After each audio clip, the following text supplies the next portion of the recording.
Maayong gabi kini yung tanan. Sa ato mga suking tigpaminaw, nining-aning programa nga, kini ang atong kagurain. Madi sa dili pa nato sugdan na maong storya. Paliko sa pag-shoutout nato dira sa itong mga taga Gensign. Bisan pa man kung asa ka sa lupalop ng mundo karon nga naminaw sa atong istasyon. Diri lang sa 99.69 Dogs FM. Madi itong storya karon. Mo kining about sa usa ka magtiayon. Kini magud sila mga madi kay dugay na sila magtiayon. Apay niabot gyud ang time nga kalabitaw sa isa ka relasyon na normal lamang gyud ang pagsubok no.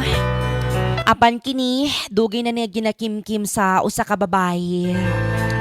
Kay lagi ang problema niya kaya gamay kunog bunal ang iyahang bana.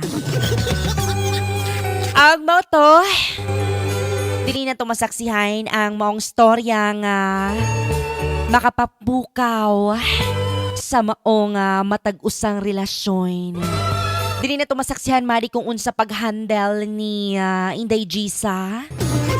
Ang maong bunal ay ang maong relasyon nila ni Dodong Joselito.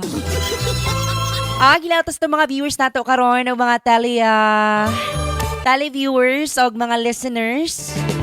Hinaot ko nga padayon niya po ng pagsuporta sa tuwa karon. Kini ang iyang sulirain.